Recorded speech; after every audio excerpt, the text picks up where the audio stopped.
someone sent this in.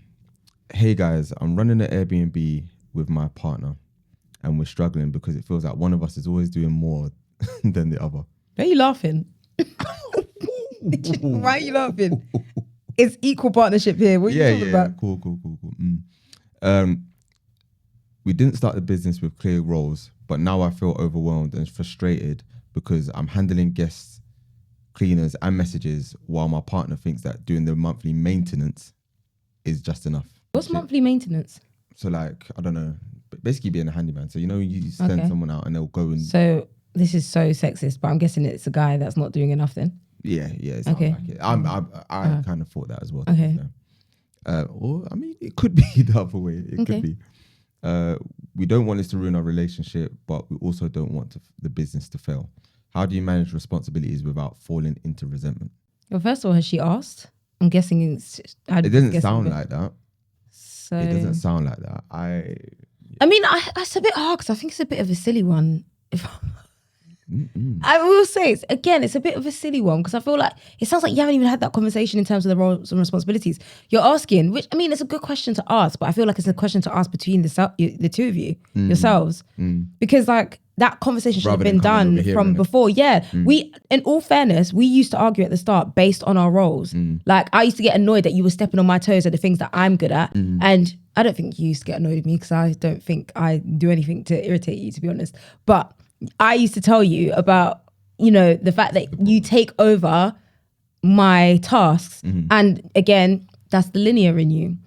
But again, I feel like we had to establish those boundaries like quite early on of like, I'm really good with this. You're really good with that. We don't cross like paths. I haven't even tried to learn what you do because I just know I won't be as good as you doing it. Do you know what I mean? So yeah, I think, not that, I can't take back now what I said, but it's not that it's a silly question. Well, it is. I just think, why haven't you had that conversation? Do you know what I mean? Like how many years are you in the business? How many months are you in the business? Are you like newly together? Like, I'm a bit confused of the dynamic because that's a conversation that, even if that wasn't your couple, that you should have had from the beginning, from anyone. Yeah, I feel like that's just standard. I feel like when you go into a place of work, that's the first thing that they do is tell your roles and responsibilities. So why haven't you done that? But it's so funny though, because we did this on one of the last episodes where we was given feedback on a dilemma that came in, and you was given feedback from the perspective of where you're at now, of course. But I'm not gonna lie, when we first started, we didn't know all of these things like that we should do. Do you know what I mean? But so, I will always say that we quickly figured it out. No, of course. But then we're not the same as everyone else. It did take us a while because we did have a. So then why ask my point of view? Do you want the same as everyone else's point of view, or do you want my point of view? I would love your point of view. Don't try to be nice now on camera. No. That's not how you'd respond. I would love your point of view.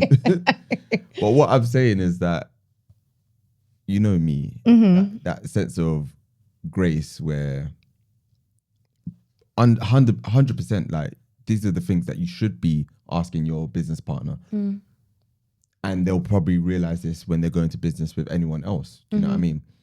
If they haven't realized it within their own business by now or like in the future. But this is just what will happen.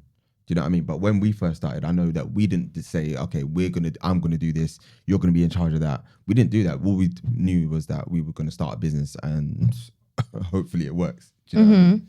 So again, where we've obviously butted heads and had to come to terms with, okay, this is how we're gonna run it.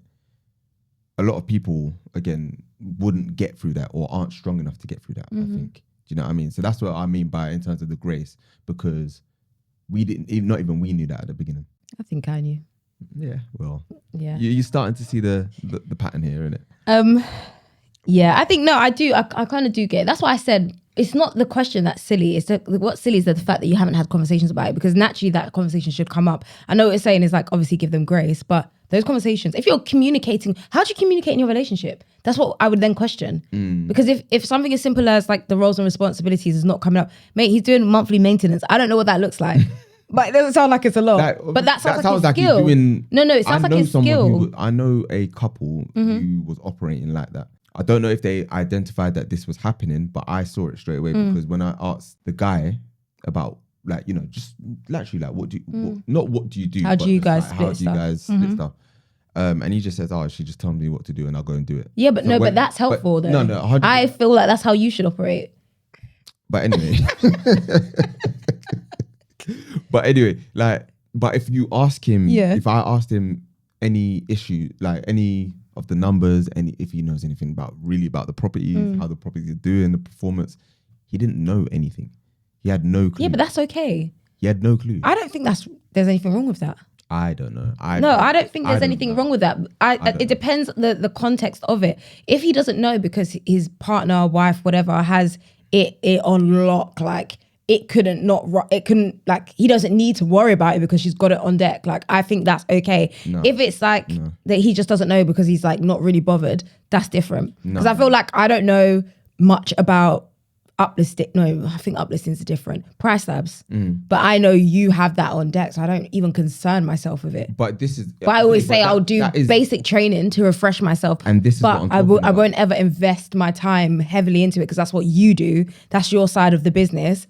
But that's what I'm talking about in terms of you will go there and have the basic knowledge in order to do price labs, so that if I wasn't there to be able to... No, it'd be the end. It wouldn't be the end. It would be the end. It wouldn't be the end. It would be the end. No, it would... it wouldn't be the end. I'm just saying, right? Price Labs is, for everyone that doesn't know, it's a dynamic pricing software. This is not an ad. No, I'm just saying. No, I just thought, you know, that's what they 100%, say. 100%. I cover you. I've got your back.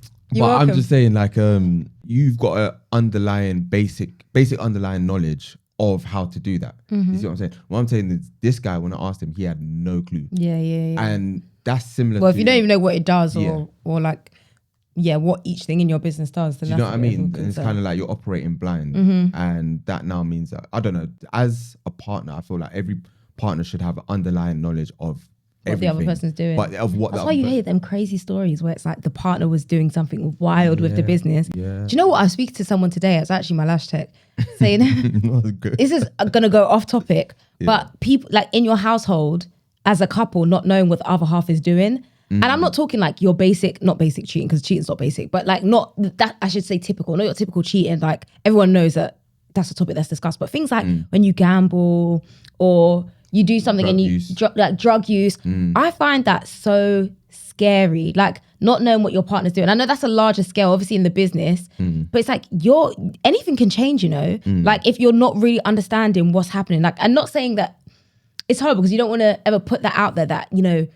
there could be a possibility that in your couple this could happen. Yeah, but it's like, how can you not know what's going on the other side? Like anything, you could get into, nothing to do with us. I don't put that in our path, but they could get into a situation where it's like money troubles and they gamble their business all on the line. Like, oh, I'm just going to spend all of this and try and win this back. And then your business money is gone because you didn't have that communication with your partner about what they were struggling with, what the issues were. And obviously there's so much more to it. There's so much more context, but it made me think about, couples in business, you need to open the line of communication. It just sounds like they should have had a conversation about if his strength is maintenance.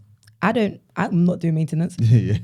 So it's not a bad thing. It's about how that maintenance offloads the bigger issues that are going on. So if we're knowing that, you know, we're having 50% maintenance issuas with all of our properties, then that's great. Then you assign him as the maintenance lead for all the properties so that you save on money and save on costs. So actually, instead of your VAs go into another maintenance guy to be like, oh yeah, this is a call out for you. You've got someone in-house who not to use their time, because I don't believe in that person using their time if their time is not wisely used, going to the properties to fix, you know, something that's going to take 10, 15 minutes and they live an hour away. But like, they'll be able to identify what is a big issue, what requires a call out, what requires this, what is a good price for that. And that's fine. Make them the maintenance. That would keep them busy. Do you know what I mean? But it just sounds like they haven't had those conversations about how to appropriately split the roles, and it's all based on your strengths, not your struggles. And it sounds like they've identified struggles in what they are not great at, or what they're not great at in being a team, and need to focus more on what actually works as a team and double down on that, really. 100%. So, I agree. Like, first of all, you got to have that conversation and actually communicate exactly what you're feeling as well. Because even he might be there just chilling. Yeah, he thinks he's thinking that everything's fine and he's doing more. He probably might even think that he's doing more. Yeah. Because maintenance is intensive labor, you know what I mean? So it can be. I see your face. I used to- Screw up, right? But do you know what I mean? So like everyone's perception of what they're doing can be different. So it's just about bringing it out and actually having that communication as to, okay, this is how I'm feeling. How do we change it? Yeah. You know, or do you agree? And if not, then let's have a talk about it. Yeah. So, that's what I think. But